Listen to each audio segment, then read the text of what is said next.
दोस्तों, आप सभी का हमारी नई सीरीज पर्सनालिटी डेवलपमेंट यानी कि व्यक्तित्व विकास में स्वागत है। ये कार्यक्रम एतिहाद एयरलाइंस के सहयोग से आपके लिए लाया जा रहा है। इस 25 एपिसोड की सीरीज में आप अपने व्यक्तित्व को और बेहतर कैसे बना सकते हैं, इस पर चर्चा की जाएगी।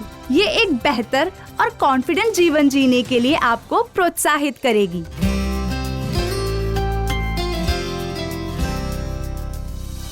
पर्सनालिटी डेवलपमेंट सीरीज के एपिसोड 19 में आप सभी श्रोताओं को हमारा नमस्कार।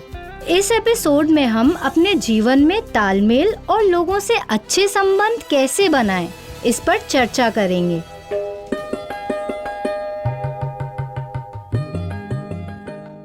मानवी, मैं दूसरे लोगों से बहुत जल्दी घुल मिल जाती हूँ। तुमने भी ये महसूस किया होगा कि पहली मुलाकात में ही हम कितने अच्छे दोस्त बन गए थे। मुझे हमेशा से ही लगता है कि दूसरों से अच्छे संबंध बनाना बहुत जरूरी है। हाँ, सही याद दिलाया तुमने। मुझे आज भी यकीन नहीं होता कि हम पहली मुलाकात में ही बहुत अच्छे दोस्त बन गए। आप कोई भी काम करें, किसी भी पेशे में हो, अच्छे संबंध आपके लिए अनगिनत मौके ला सकता है। आखिरकार अच्छे तालमेल से आपको निजी और पेशेवर जीवन में मदद मिलती है। मानवी, मुझे तो ये नेचुरल बिहेवियर लगता है। कुछ लोग जल्दी संबंध बना लेते हैं और कुछ लोगों को रिश्ते बनाने में समय लगता है। इसमें सीखने जैसा क्या है? एक हद तक तुम्हारी बात सही है, लेकिन जीवन सीखने का ही दूसरा नाम है। जैसे हम लाइफ में बाकी स्किल सीख सकते हैं, वैसे ही अच्छे संबंध और तालमेल बनाना भी सीख सकते हैं। तो हमारे श्रोताओं को ये भी तो बताओ कि तालमेल बनाना कैसे सीखा जा सकता है। बताओ कि हम लोगों से तालमेल और अच्छे संबंध कैसे बना सकते हैं। तालमेल वास्तव में एक कनेक्शन है जो आपको किसी पसंद के व्यक्ति के साथ महसूस होता है। ये एक तरह का बॉन्ड है जो भरोसे से बनता है। जैसे आपको किसी से मिलकर लगता है कि आप उस पर विश्वास कर सकते हैं। आपके बीच एक मानसिक रिश्ता बन जाता है जिसे हम तालमेल का नाम दे देते हैं। कहने का मतलब ये है कि आप दोनों का दृष्टिकोण मेल खाता है। आपको लगता है कि आप इस व्यक्ति से फिर मिलेंगे या मिलना चाहेंगे। तो क्या ये रिश्ता नेचुरली बनता है या इसके लिए भी मेहनत करनी पड़ती है?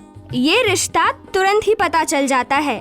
ये नेचुरली भी बढ़ सकता है या आप सोच समझकर तालमेल बढ़ाने के लिए उचित कदम भी उठा सकते हैं। अच्छे संबंध बनाने की शुरुआत हम एक दूसरे के बारे में थोड़ा और जानने से कर सकते हैं। नंबर और ईमेल एक्सचेंज कर सकते हैं। और आजकल के ज़माने में सबसे बड़ी बात है कि यदि कोई आपको अपना निजी मोबाइल नंबर देता है तो पक्का आपका तालमेल हो गया है। तो क्या ऐसा कहा जा सकता है कि तालमेल ही अच्छे रिश्ते की नींव है?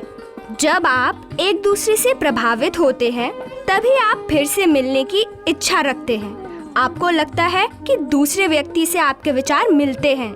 ये बात सच है कि तालमेल से ही संबंध बनाया जा सकता है। चाहे आप जॉब के लिए इंटरव्यू दे रहे हो या सेल्स का काम कर रहे हो या सिर्फ अच्छे रिश्ते या दोस्त बनाने की कोशिश कर रहे हो, सभी जगह अच्छा तालमेल बनाना बहुत ज़रूरी है। लेकिन सवाल ये है कि तालमेल डेवलप कैसे किया जाए। सही तालमेल बिठाने में दोनों पक्षों का हाथ होता है, इसलिए आप सब कुछ खुद नहीं कर सकते। आप इसकी शुरुआत कर सकते हैं और तालमेल बिठाना सीख सकते हैं। ये तो बहुत दिलचस्प बात है। हमारे श्रोताओं को भी तो बताओ कि आखिर हम ऐसा कैसे कर सकते हैं। आपने अक्सर देखा होगा कि ज्यादातर लोग अपने बारे में ही बात करना पसंद करते हैं। जब आप उनकी बातों में रुचि लेते हैं तो वो आपके सामने खुलकर अपनी बात रखते हैं।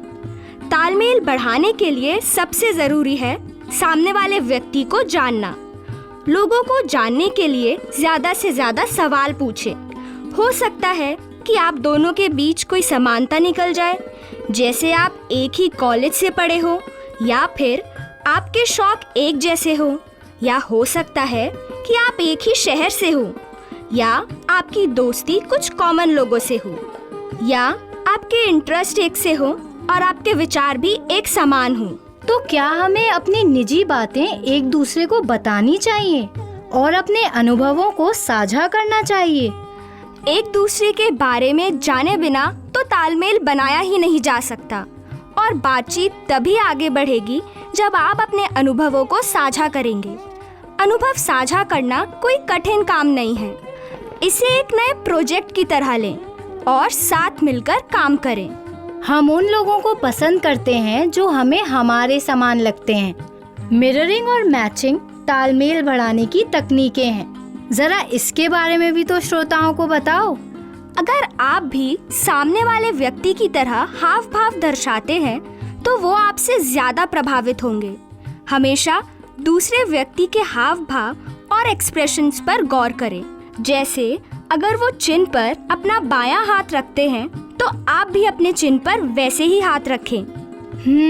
इसका मतलब कि हमें समान स्वभाव अपनाने की जरूरत है। सामने वाला इंट्रोवर्ट यानी शर्मीला या एक्सट्रोवर्ट यानी अति उत्साही है तो आपको उनकी तरह ही बिहेव करना चाहिए।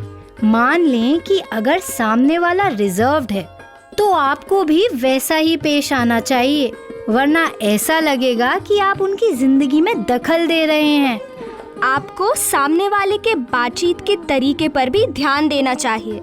यदि दूसरा व्यक्ति सरल और सीधे शब्दों में बात कर रहा है तो आपको भी वैसे ही बात करनी चाहिए।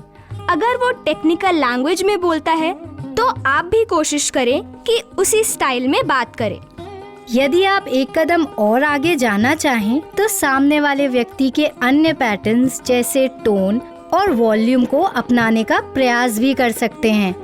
जैसे कोई व्यक्ति अगर धीरे बोलता है तो आपको भी धीरे बोलना चाहिए।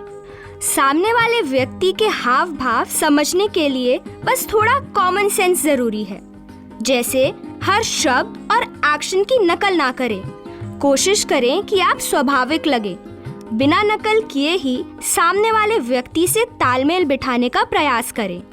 मिररिंग एंड मैचिंग में महारत हासिल करना शुरू में मुश्किल हो सकता है, पर रेगुलर प्रैक्टिस से आप इसे आसानी से सीख सकते हैं। इसके लिए आप अपने परिवार के सदस्यों, दोस्तों और सहकर्मियों की मदद ले सकते हैं। मुझे उम्मीद है कि ये सुझाव आपके पर्सनल और प्रोफेशनल जीवन दोनों में लोगों के साथ तालमेल बिठाने में बहुत मदद करेंगे। जैसे सामने वाले व्यक्ति को जानने का प्रयास करें, उनसे भरोसेमंद रिश्ता बनाएं, हमेशा दूसरे व्यक्ति के हाव भाव और एक्सप्रेशंस पर गौर करें, सामने वाले की तरह ही भाषा का इस्तेमाल कर उनसे घुलने मिलने का प्रयास करें।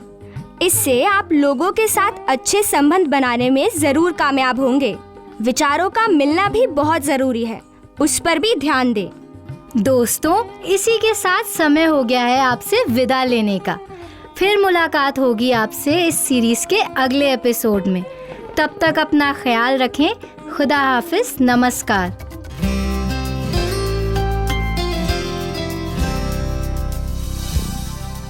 आप हमारे ये एपिसोड रेडियो मेवात पर सुन सकते हैं। साथ ही फेसबुक, ट्विटर और यूट्यूब चैनल पर भी देख सकते हैं। दोस्तों, यदि आपके मन में अब भी कोई सवाल है तो आप हमें 8685904904 पर फोन कर सकते हैं या 8395904904 पर व्हाट्सएप कर सकते हैं और हमसे अपना सवाल ईमेल पर भी पूछ सकते हैं।